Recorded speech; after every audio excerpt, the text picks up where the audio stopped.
about this team in Minneapolis? Yeah, we got a bunch of young guys out there, and we sometimes get overwhelmed in moments. Not overall, because I think we played well in some large parts of every one of our games, but just youth learning how to develop some consistency is a challenge, and it's one that we're trying to fight our way through right now. Did you sort of walk off the court wishing there were like 2 minutes left, because it seemed like you guys had all the momentum this final 10 minutes? Yeah, I mean, there was also enough time. I mean, we had enough time. We just didn't execute well enough. We fouled too much in critical moments. Obviously, the free throws speak for themselves. We had some really critical turnovers. So, there was enough time for us to get the job done. I don't know if 2 more minutes would have necessarily been better for us. We may have 2 less players out there by that point. But we just have to learn that we got to take advantage of opportunities to win away from home when we have the chance. And now we've had 2 of those where we've let them get away from us. Sorry, go ahead. Go ahead, Alec. Oh, thank you. You were mentioned the foul trouble as well. What do you think with a group of freshmen like that? How do you try to keep that from happening and teach them in practice? We just got to continue to show them on film. I mean, some of it is brand new to them. The speed of the game is something you can't really simulate. And so when they get out there, things happen quick. And playing against older guys, going out there against a guy like Jordan Murphy, who's a very aggressive player. Again, I saw it on film. I anticipated that being an issue, but there was nothing I could do before, except for tell him, this is probably what you can expect. But Jordan Murphy was a freshman at some point too. He dealt with those things, and now he knows better how to stay away from those issues. And it's a process those kids have to learn. When they made some of their runs, it was but also Cam was in foul trouble too. When you're missing both of those guys, how much does that sort of handcuff what you guys are able to do, especially defensively? Yeah, it's definitely more so defensively and rebounding.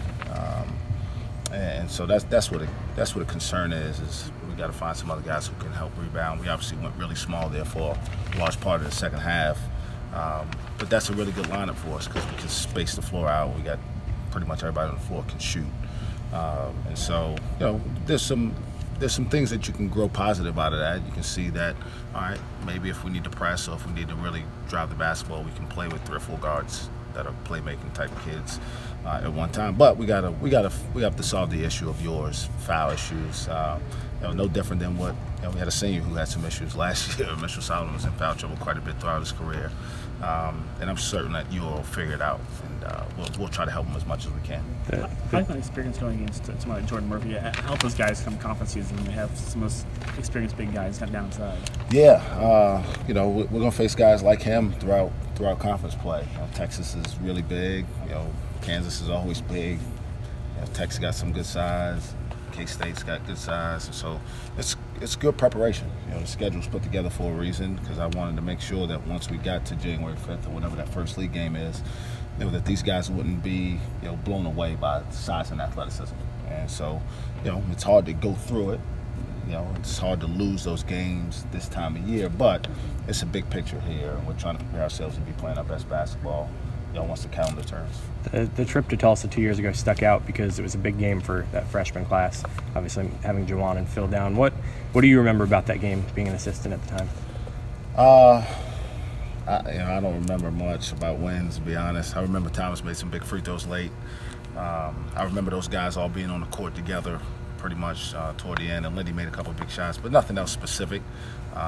I thought at that moment it was a good sign of that these kids, if they continue to work, have a chance to become really productive players. I do remember coming back that night and those guys coming in the gym with me and shooting. Thomas and Cam, I think Lucas and Brandon were part of that group as well. So I knew the type of work ethic that they had as well. So again, I remember the losses a lot more than I remember the wins, unfortunately. How much of the team's free throw struggles in Minnesota do you think was mental? Because it seemed to be a lot of the younger guys that were missing them, and they seem like good shooters watching them.